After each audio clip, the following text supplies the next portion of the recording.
called to order. Please stand and join me in the Pledge of Allegiance. I pledge allegiance to the flag of the United States of America and to the republic for which it stands, one nation under God, indivisible, with liberty and justice for all. Please remain standing for a reflection from past President Peter Kelderhouse, Rotarian since 1980. Peter.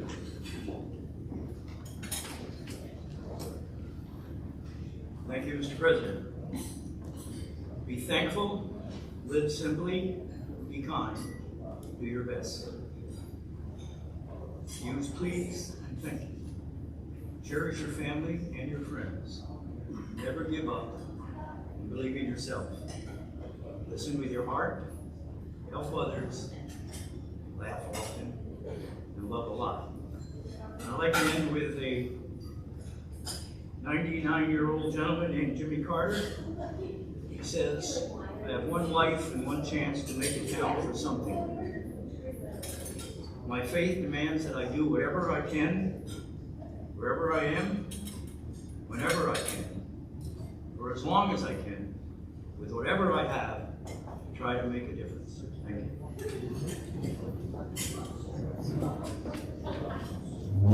Thank you, Peter. Please be seated.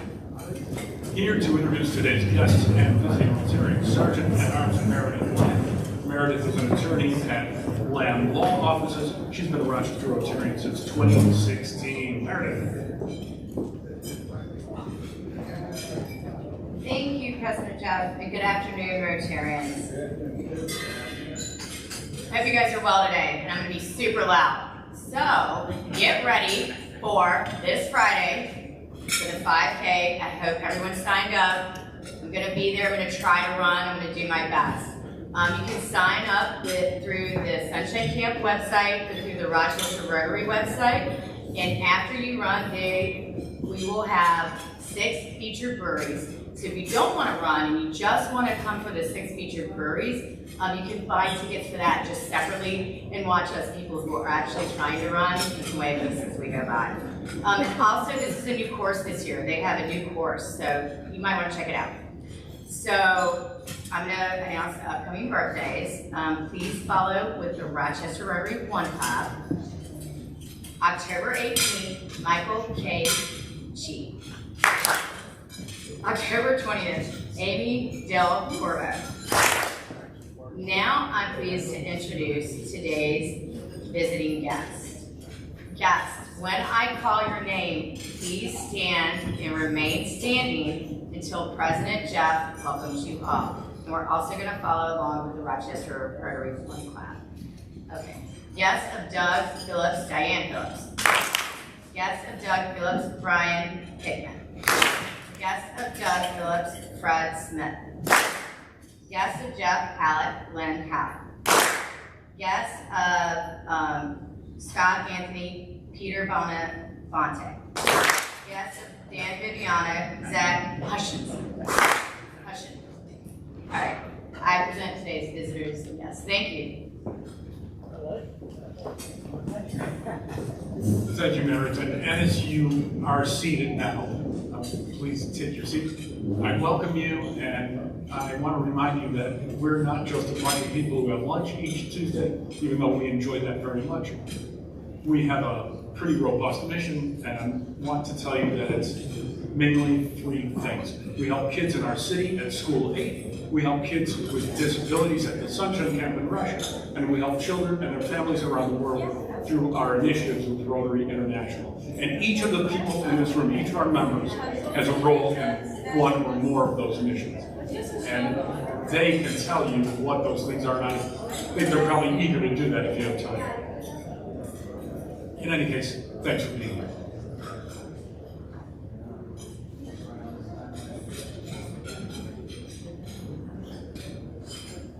We're going to hear the news of the day from someone very familiar, but before we do that, I want to recognize that he has reached a certain amazing milestone again. And I want to extract some money from him, but I'm not qualified to do that. It requires a past president to find a past president. So I call on past President Pete Saratori to help me out, please. Past President Pete. Wherever you're comfortable. I'm comfortable right now. Don, what happened a few weeks ago? I thought you were beat by Mexico. We did. Actually, we announced it here quickly, when we reclaimed the Guinness record. We had it 50 years of being at the same station on the air as local newscasters. On Rico, we had somebody got it in 54 years. We just never renewed it. We thought 50 was safe. So we had to fight to get it back. So we're lucky to put the number out there because many people that had to pay up here. But it's now 57 years as a local newscaster.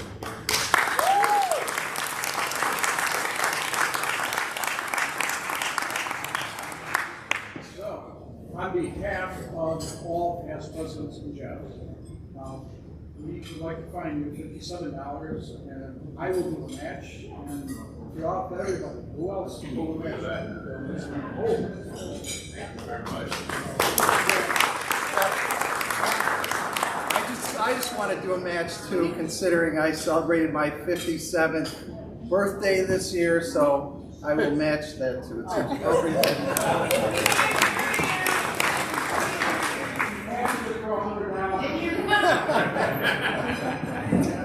This sounds like a Heinz Company promotion, but it's going right well.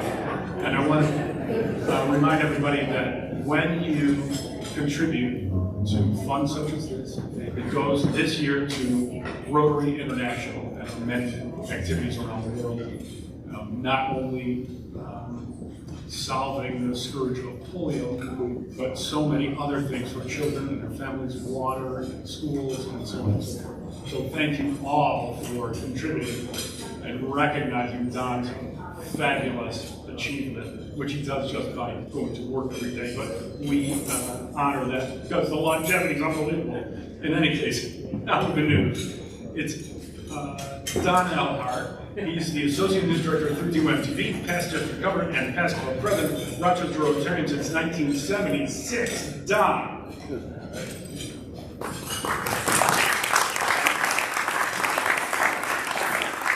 I was just going to say, I was thrilled. We just got back from Aruba. You have to go through the scanning twice when you leave. But the one beauty of this longevity is if you're over 75, you can leave your shoes on. So that was my big moment of the trip. I was good. And I'm going to test the audience now to see if you're paying attention earlier because I jotted this down. But as co-chair of the Eastern Cities Fellowship reception, I have to say, when Jeff fully endorsed it earlier, that was music to my ears. Nobody else heard the music.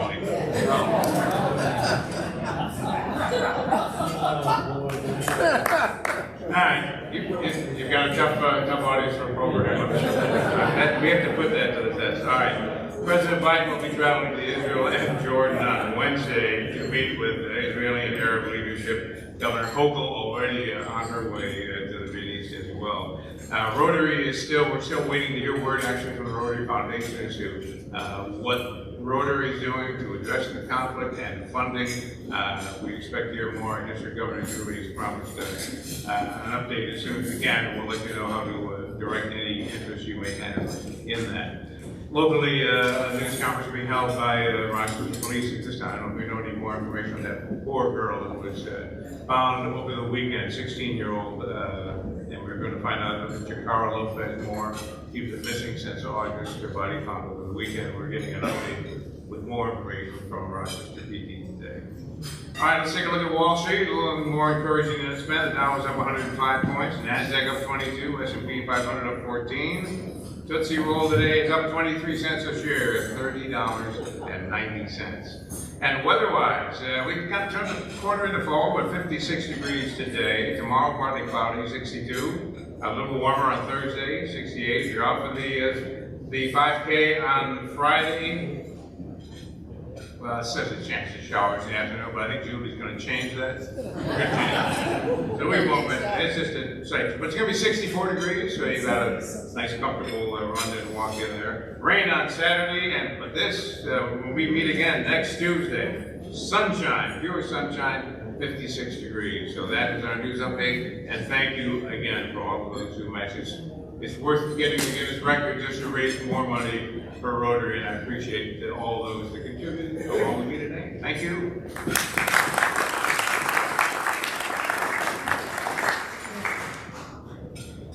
Thank you, Don.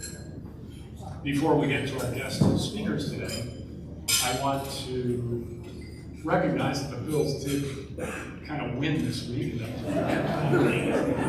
Big time, and I'd like to get a look ahead at the week by calling on Tim Crook, please. Thank you, President Jeff. And, they say a win's a win, but if you watch that game, it was 3/4 of the ugliest football. It was top of everyone. Thank goodness the Giants don't know what to do with the goal line. So, unfortunately for Marcus Awaki, something's going to be good for the Bills. I don't trust the offense completely, but I'm thinking 24-10 Bills will win. It'll be tough, but we'll win. Okay, thank you, Tim.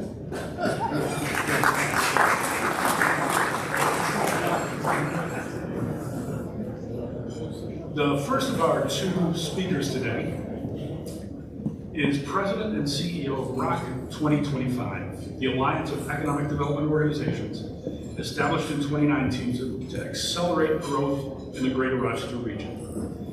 In ROC 2025's first 4+ years, the Alliance has secured $22.5 million in new investments to deepen the capacity of the region's economic development and infrastructure in 4 key focus areas: business attraction and expansion, talent attraction and retention, downtown revitalization, and regional branding and marketing. Since ROC 2025 was created, the region's peer ranking has improved a host of key metrics, including annual job growth rate, regional GDP, unemployment rate, and labor force growth. I'm not sure if you were aiming at home price increases, but if you were, you succeed with that too. From 2012 to 2019, he served as president and CEO of Rochester-based CGR, overseeing the strategic direction of the management consultancy and its work in government and education, economics, public finance, health and human services, and nonprofits and communities. Please welcome Joe Stefko.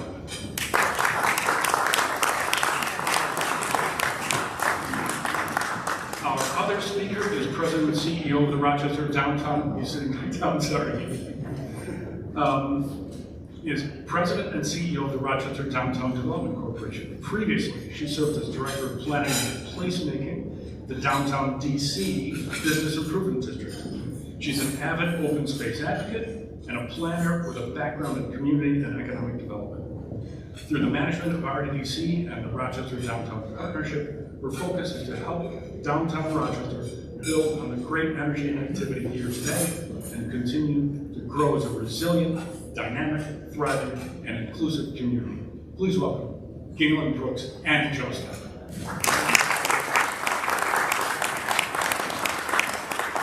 Galin first, in case you can't tell. Just gonna let Joe sit down for a little while longer.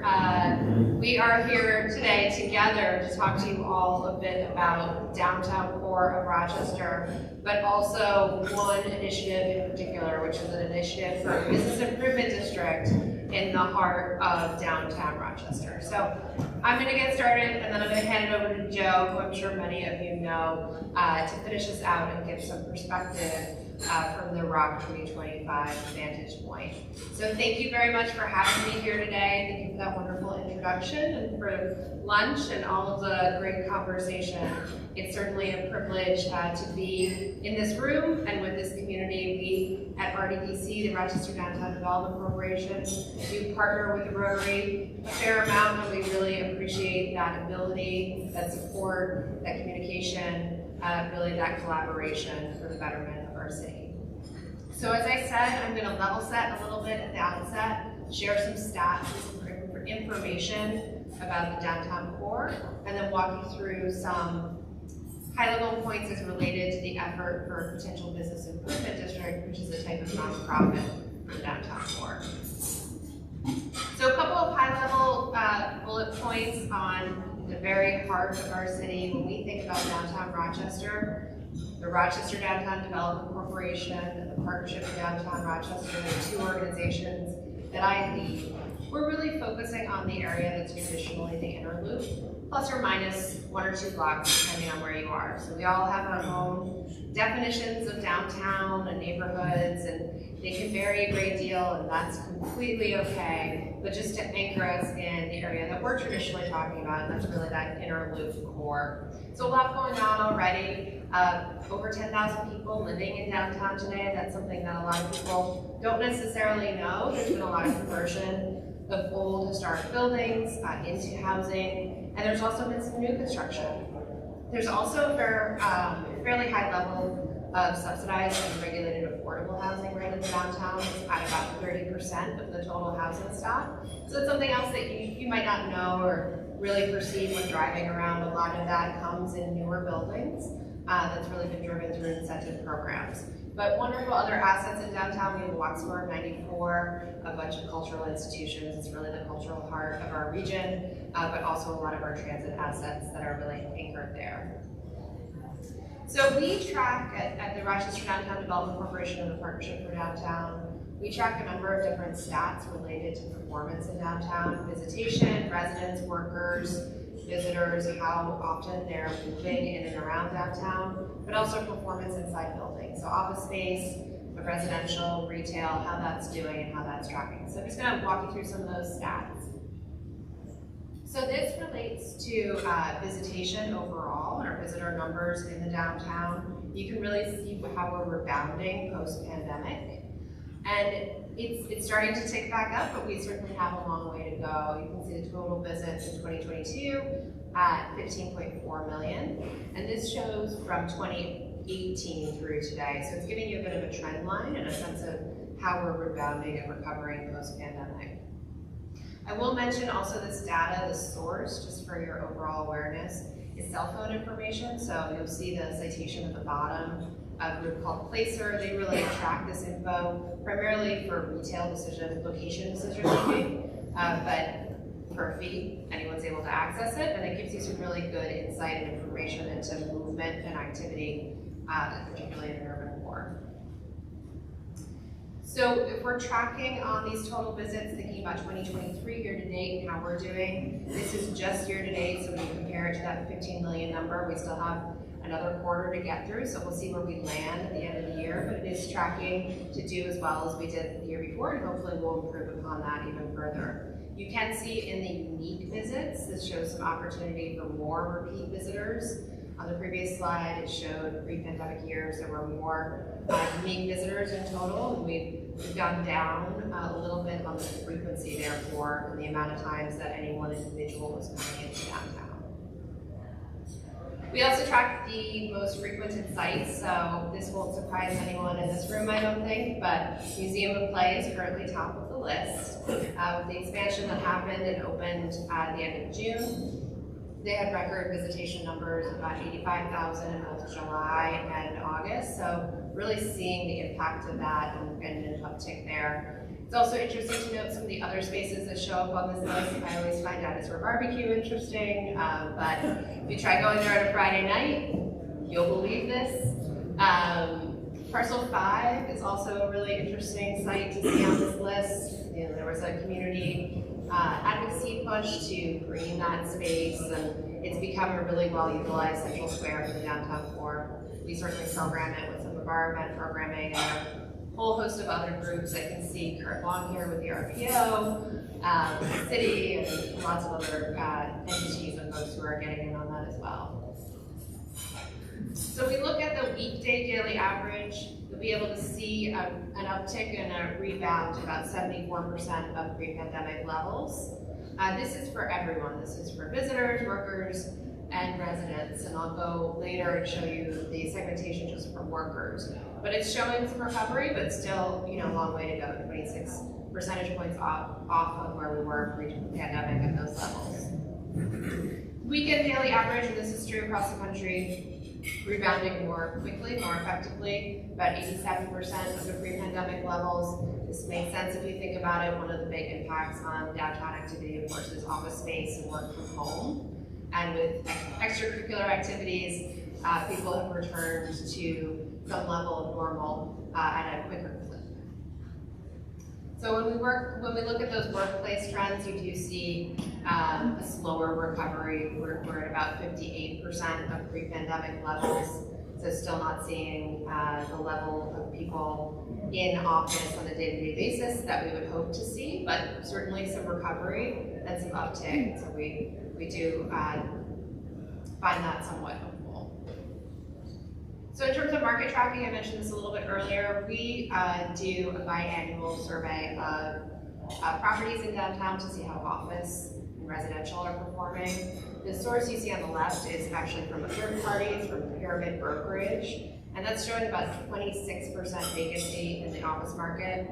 Our own numbers show that closer to 31%. So we know it's high, and by all reports, only projected to get higher.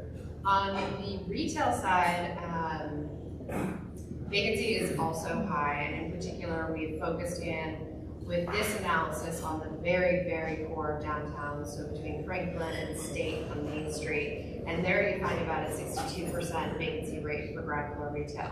So a lot of ground to be covered there. I mentioned the number of residents in downtown earlier though, and residential is doing very well. So a 94% occupancy rate, you see that 6% vacancy rate. That's what's often referred to in the industry as stabilized. That's usually the goal. So that means that the residential properties in downtown are really performing at a wonderful pace. And you know, time and time again, we see that reinforced in location decisions by people choosing to come downtown. They want to be in a walkable environment. They want to be part of that vibrancy of an urban community and be able to get out and have those social connections.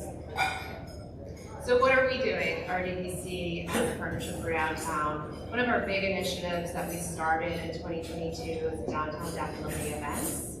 We ran a dozen events in 2022, had about 15,000 people come out, a whole host of different events on offer. One of them is a partnership with the RPO in the city out of Parcel 5, but also a Fall Fest, which we just had the second one of this last Saturday. So this is our second season, 2023, that just wrapped up, and we had over 16,000 people come out to our events. Fall Fest was, again, a huge hit, despite the rain.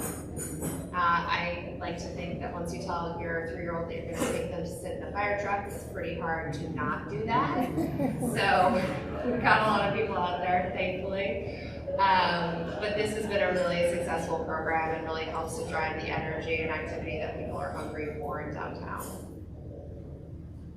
So that brings me to the next item, the Business Improvement District effort that we've been working through for a little over a year. This is a project that was born out of Rock the Riverway, and I'll get to that in a minute.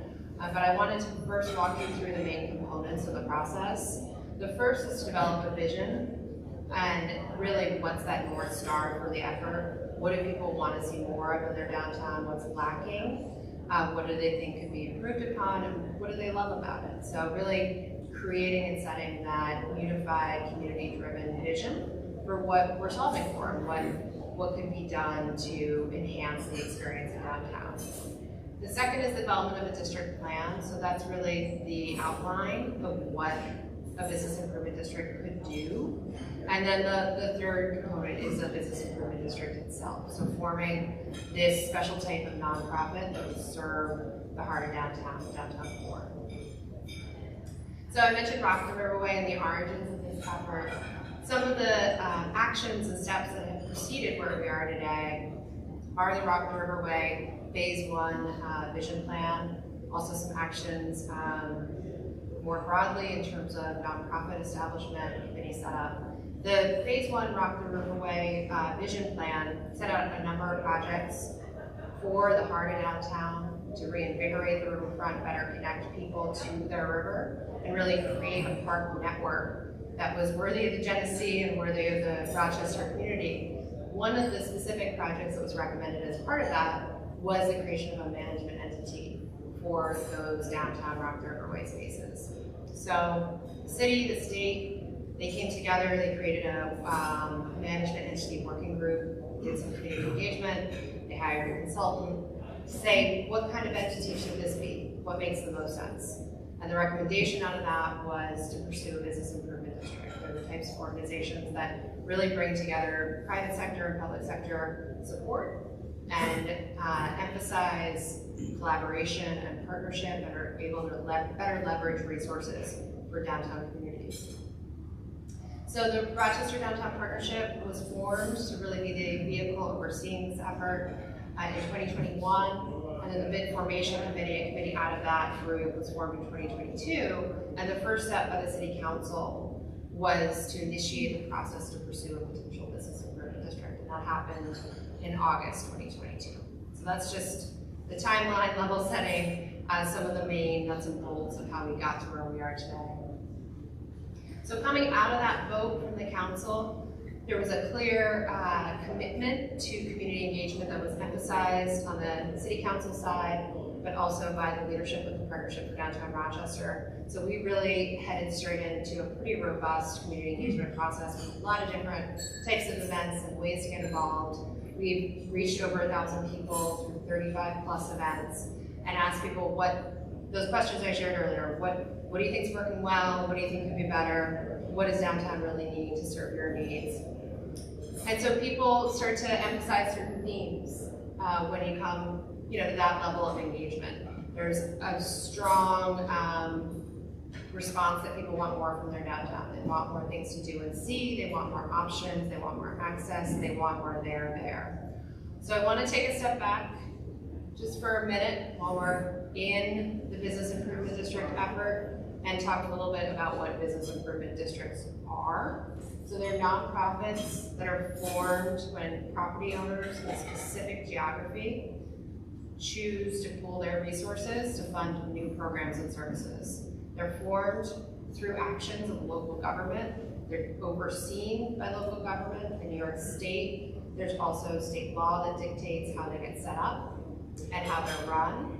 So they're a pretty regulated entity, and they're specifically an opportunity to really generate those new resources to run new programs and services. And that comes from a charge on property owners in the prescribed area. To give you a little bit more of a taste, I don't know if you can read this, I hope you can somewhat, but a little bit more of a taste of some of the work that business improvement districts do. There are over 1,200 of them around our country, thousands around the world. The first one was started in Toronto, really as a response to the rise of suburban malls. But these are some mission statements just from a couple of them around the country to give you a little, and in Toronto, to give you a little bit of a better sense of what they do, what they focus on. You can see language in a lot of these really emphasizes collaboration and partnership and community and inclusivity. These are just a couple stats from some areas that have business improvement districts and how they're performing post-pandemic in terms of pedestrian numbers, but also retail vacancy, and some other stats there depending on the location in terms of residents. You see Ithaca's done pretty well. It's rebounded pedestrian traffic.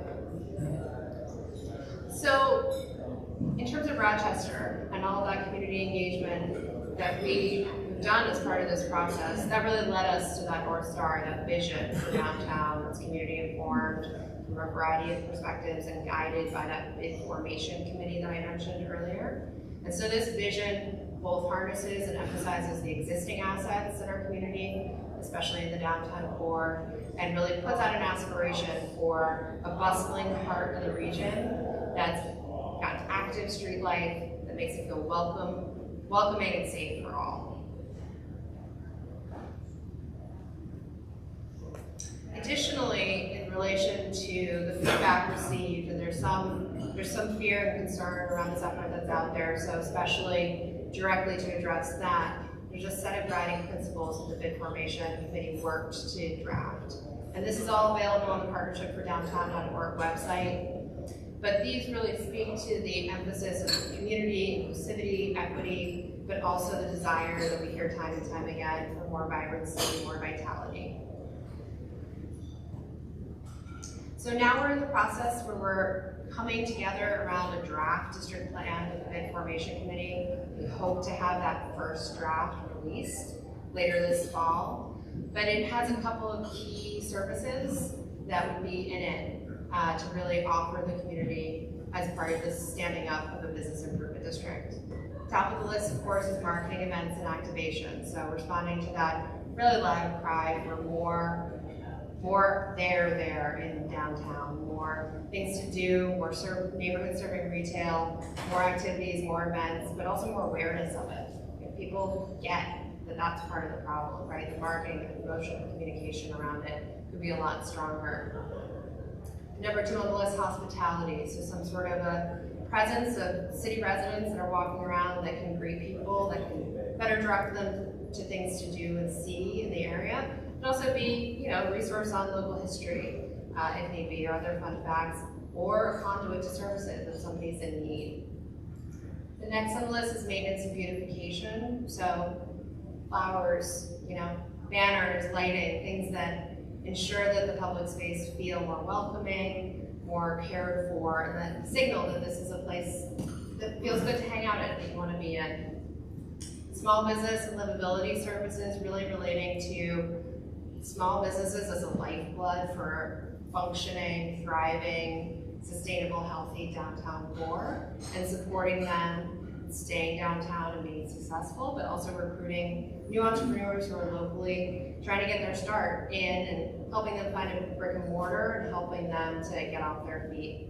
Livability relates to all those building blocks that make the downtown work. So parks and open spaces, active transportation, mix of housing options, things of that nature. A business improvement district is the type of entity that can really support smart growth activities and be another advocate and celebrator of those sorts of policies.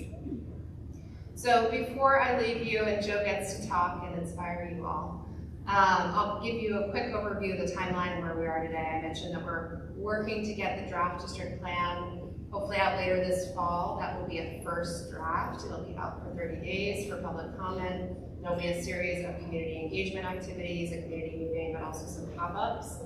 And then that'll get taken back to that bid formation committee to be reiterated based on the input. And then we'll head into a petitioning process. In order for a business improvement district to go into place, we need a majority of support of property owners in the proposed area. Once that petitioning process happens and it's successful, then the proposal goes before the city council. And then there's a 6 to 8 month process with the city council to review, to hold their own hearings, to have state review occur before a business improvement district will be stood up. So we have a lot of work ahead still, but it's already been a pretty fun, busy, informative, very active room. So I know there are many of you in this room who have been involved. We have a Partnership for Downtown Rochester board member in the room, at least 2. So thank you for your service. I won't embarrass you, but appreciate it. And we also have a bunch of other folks in this room who have partnered with Rochester Downtown Development Corporation with the Partnership for Downtown Rochester in a variety of ways. So this work, I always say it's all about collaboration, it's all about partnership. It doesn't really work if you don't have that. So thank you all for your service, your commitment, your contribution to supporting the downtown. I'm going to pass it over to Joe.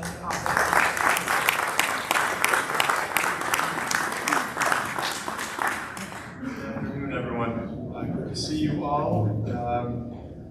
I think you can pretty clearly see how great of a leader Galin is. She was the perfect leader for this initiative at the perfect time in Rochester. I remember when her predecessor, Heidi Zimmermeyer at RDDC, announced that she was going to retire, and just recognizing the institutional knowledge and profile that Heidi had in this community as a leader. That was, I said at the time, that I had never met a more passionate and unapologetic advocate for driving downtown Rochester forward. And I was honored to be asked to serve on the search committee, which ended up selecting Galin. And I was really intimidated that we were going to find someone capable of filling those large shoes.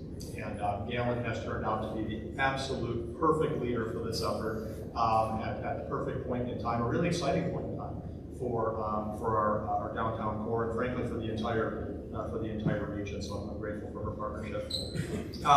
Before I offer some comments on ROC 2025's interaction with the downtown investments and the business improvement district effort in particular, I thought I would just take a brief step back and share with you globally ROC 2025's place in the regional economic development ecosystem. How many, just by show of hands, how many folks are familiar with ROC 2025 at some level? Okay, maybe half to 2/3 of us. Okay, good. So ROC 2025 essentially serves as our regional economic alliance. This was established in the spring of 2019 following a rather significant engagement with the Boston Consulting Group. It was really the first time where we had all of our economic development partner organizations, public sector and private sector led, come to a common table. And BCG was asked to do a couple of things. Number one, to benchmark our regional economic performance against peer metros nationally. And then secondly, to really look with a critical eye at how we are structured and resourced to do the work of job creation, talent attraction and retention, right? Essentially accelerating the regional economy. So they started that in fall 2018, fast forward to early 2019, and a bunch of key takeaways. I think the ones that were really foundational for the creation of ROC 2025 were, number one, BCG pointed out, we've got a number of organizations in the economic development space, right?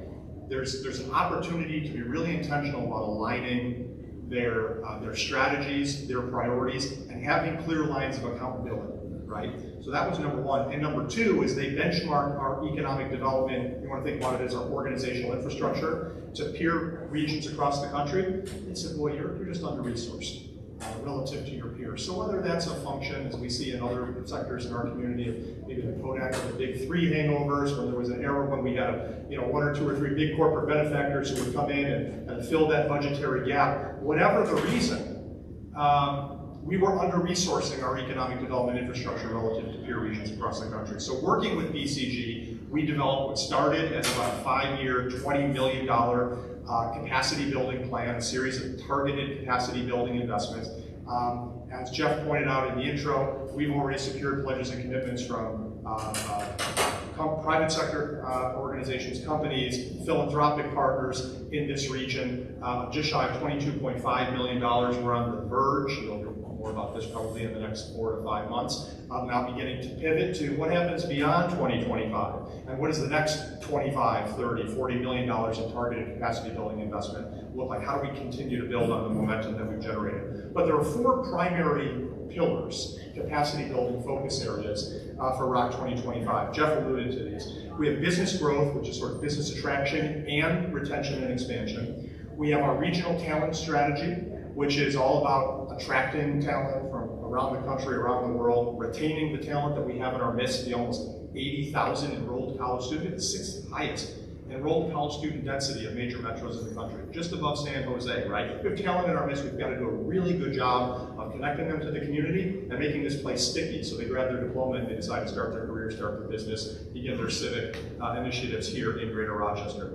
We have a major, the most significant in the region's history, a major regional branding and marketing initiative. You may have seen this in social media, broadcast media, digital, you name it. This is our Greater Rock campaign, really reclaiming and reasserting the narrative about this region, and not just here in the region to build energy and excitement and enthusiasm, but in a series of target markets across the country. This hasn't been a Kodak story for the better part of a generation. When I first moved to Rochester 15.5 years ago, I would share with people, I would chuckle that, well, whenever we're written up in a national publication, doesn't matter what the subject was, inevitably in the first 5 paragraphs, they would mention Kodak. Right? And it's just been so central to our brand. So this is really an effort to kind of build on that messaging and sort of reclaim and reintroduce our region to the rest of the country. And then, tying this back to Galin's presentation, our 4th priority focus area is downtown. Among those 4 priority focus areas, I'd note that only one of them is geographically specific, right? It's downtown Rochester. And that's the case for a variety of reasons. First of all, and Galin mentioned this, right? I think we all agree with this. Downtown is unique. It's a unique place within our region. It has a unique array, a unique density of assets, cultural institutions. Number 2, we know that healthier regions depend on healthier cities. There's a whole body of regional economic research that's 50 plus years old now that clearly demonstrates that economically stronger cities correlate with economically stronger regions. A regional economy is an ecosystem. It's not just a town. It's not just a village. It's not just a city. It really is a broader region. As incomes grow in the city, so too do incomes grow in the surrounding regions. We need to think about this, the city and downtown's place in a regional ecosystem context. Thirdly, there are really important equity considerations when we think about the revitalization of the city of Rochester and downtown in particular. Not only does downtown continue to be a growing residential neighborhood, but downtown is itself and is adjacent to the most diverse neighborhoods in our region. And so expanding vitality and opportunity there advances our economic equity goals. It expands economic vitality in the densest part of our region, and again, geographically closest to where we have some of the greatest needs, where we tend to see higher unemployment rates, where we tend to see lower labor force participation rates. At the same time, we talk a lot about the challenge of connecting individuals who are seeking employment to economic opportunities that are being created a lot of times on the periphery of our region, right? So we really do have not just an opportunity, but an imperative to grow at the core of our region. The fourth reason I would emphasize is that downtown is really key to our talent attraction and retention. It certainly complements the regional talent strategy investments that we've been making in ROC 2025. We invest in a broad portfolio of regional talent strategy programs, which are led by our lead partner for regional talent strategy is the Greater Rochester Chamber. And we know that in this battle for talent across the country, a really vibrant and exciting and thriving downtown can give regions like ours an edge in attracting and retaining talent. And then the fifth and kind of final one that I would leave you with for now is that downtown is a key part of our regional brand and identity. It is in many ways the most visible, the most recognized part of our region. And if it's not meeting its full potential, which I think we can all agree it hasn't for some time, and if we're not investing in it to help it realize that full potential, it harms it harms that story that we use to attract and retain talent and companies and investors. And specifically in terms of the proposed downtown business improvement district, this is really one of the reasons why I am and ROC 2025 is so bullish on this initiative, is that it is an unparalleled opportunity for us to bring net new resources, brand new financial resources, to advance downtown's activation without displacing any other city services or city investments, right? This is entirely enhanced in a way that recognizes the unique attributes of downtown. As Galin mentioned, this is a model that is prolific in communities across the country and around the world. We have more than 1,200 across the U.S. We have 74 or 75 in New York City alone. It seems like every neighborhood has a business improvement district. So this is not a new concept. Buffalo has one, Syracuse has one, Albany has one. What is unique is really Rochester among peer cities in not having one.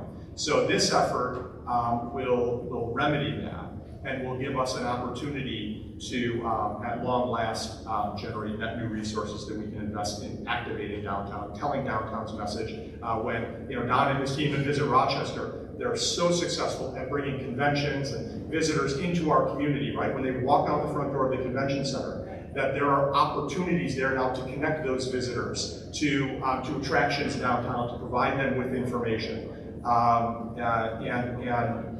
reinforce that positive impression they have of our community.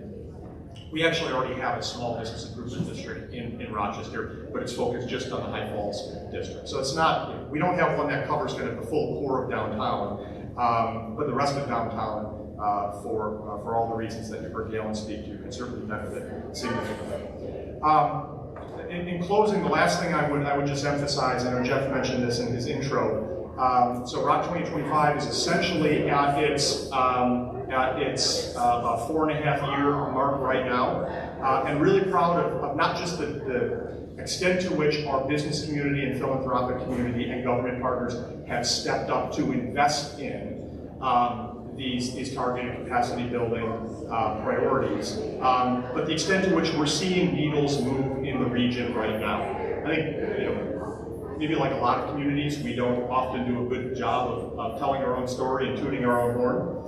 But we've actually seen that benchmark analysis that I mentioned Boston Consulting Group did back in 2018. They identified 52 peer MSAs nationally. We still use that benchmark group every month to track our economic, against which to track our economic performance. And on all those metrics Jeff mentioned, annual job growth rate, regional GDP, labor force growth rate, income growth, we have improved our peer ranking in 4.5 years. And that's notwithstanding the impacts of COVID, which in a variety of respects we continue to feel in terms of our county and regional economy. But very bullish on the direction our city and our community are going right now. I'm deeply grateful for the support we've gotten in Rock 2025, and equally grateful for the opportunity to work with such great economic alliance partners like the Rochester Downtown Development Corporation, Visit Rochester, the Greater Rochester Chamber, Greater Rochester Enterprise, Empire State Development. The city and county are at our table as well. It has been a true and unprecedented public-private partnership to really built around a shared goal to accelerate economic growth and opportunity here in the Greater Rochester region. So I will stop there. Again, thank you very much for the invitation to share some.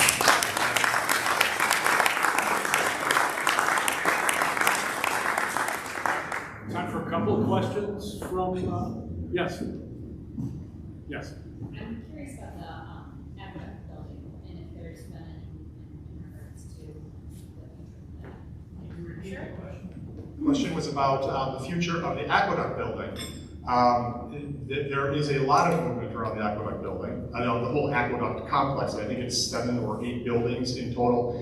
That is very rapidly being redeveloped. It will be the home of Constellation Brands' new global headquarters. I believe it is scheduled for spring of next year. Yeah, so they'll begin to move folks in spring of next year. All of the windows have been completely redone. I haven't been inside it. I'll talk to Peter Landers about this. I need to get a tour because it's probably been about 6 months since I walked through. But it's a very exciting opportunity to take not just a true global brand, but a Rochester recognized brand with a really exciting portfolio of products that they sell and bring them right to the heart of downtown. I think that would be a real jolt in the arm, and it gives us an opportunity to reactivate a truly historic series of buildings and neighborhoods along the river. Bob. Oh, thank you. My question is what your idea is of the impact of the failing city school district on economic growth and development in the region. Does it impact? I was talking with my good friend Brian Hickman about that just before we began the program today. It's a significant impact, and it's one that I know we've talked about for a long time, and it's one that we need to continue working on until we get it right. Rochester is hardly the only city in the country that faces that challenge, but it seems in many respects and on many metrics, our challenge is more significant and maybe a little more vexing than in other communities. I wish I had a simple answer for that, but it absolutely impacts our ability to, whether it's attract investors and residents to downtown and young families to downtown. And it impacts the, in a very real way, the future talent pool that we need to continue developing in this community to feed the growth that we're all working so hard to try to create, right? So I share the question. I wish I had a better answer for you than that. We've got to get that right. Andre. Wes, I'm sorry. Perhaps you had mentioned it earlier, but you will help define downtown Rochester. The question was, can you help define downtown Rochester? And as I mentioned earlier, I think everyone has their own definition of neighborhoods, especially in cities, right? These are living things, like language is a living thing. It's ever changing and shifting depending on what's happening in a given area. What we look at, what the Rochester Downtown Development Corporation and the Partnership for Downtown Rochester has traditionally focused on is the inner loop area, plus or minus a couple blocks depending on where you are. So historically we've looked at the High Falls area and around the ball field and over just to the east of Union Street as well. Does that answer your question? Yeah, it's a good question. And lots of people, you say downtown, lots of people think you're talking about NODA and the South Ledge or Park Avenue. And that's not our focus as an organization. All right, last one. Thank you both for helping us understand what we're doing. Congratulations on what you've accomplished. Joe, you mentioned the 52 years that we benchmarked against and we've improved. How far down were we and how far now? We can talk to you for hours about this. Don't tempt me. I will bring up spreadsheets for you, Doug. So just to give you a flavor for some of those metrics that I ticked off, we were on year-over-year job growth rate. We were out of 53, I believe we were 48th when we began this work.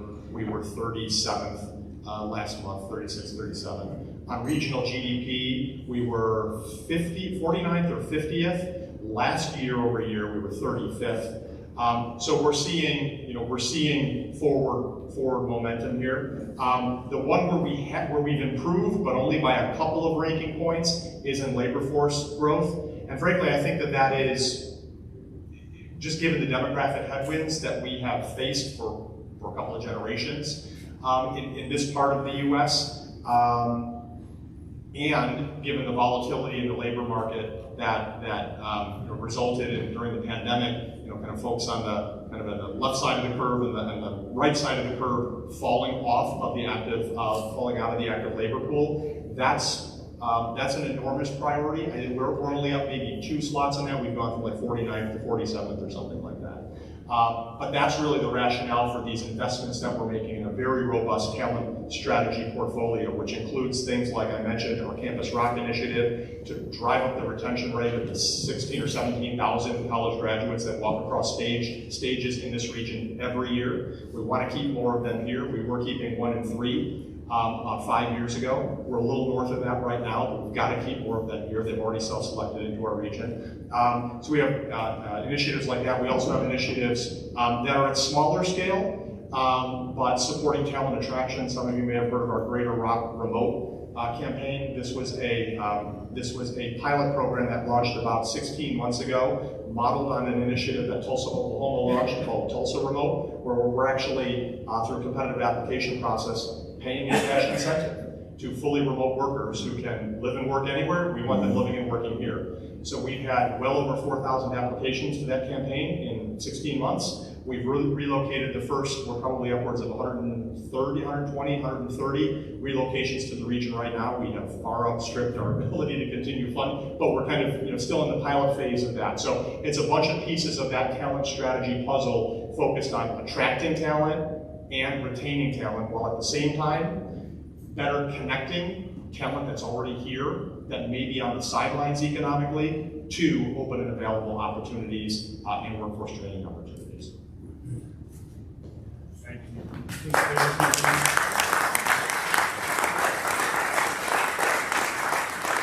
Thank you for your excellent, insightful, informative presentations.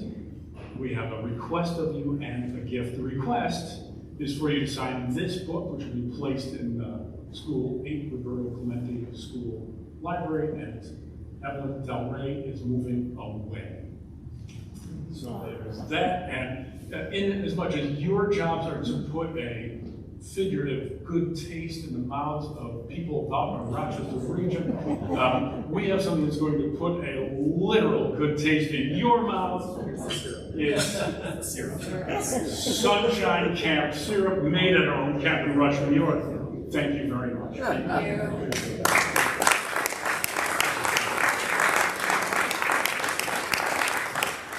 A couple of things to mention before we go. One is that you may already have received in the mail this beautiful, is it golden envelope. It contains information about this year's RPO Holiday Gala Pops concert. We are holding this event this year in honor of Ray Isaac, who was such a champion. So please, now you might know this is the only thing that we require each Rotary member to participate in each year. So please watch for that and heed it. Rotary Roundup is coming up. This is where you get to invite a prospective guest to a really great event, and this one's going to be at Artisan Works. Jerry Archibald is opening up his private car collection at the museum for us just for that evening. So special, you can't get in without a prospective member, so think about it, work on that. It's going to be on November 2nd.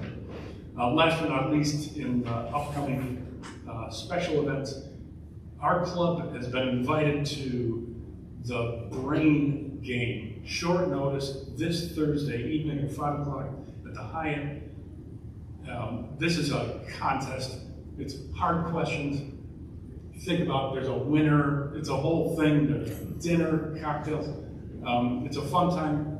If you'd like to go, we have a table. It's free to you. Please see me or Tracy after this meeting if you're interested.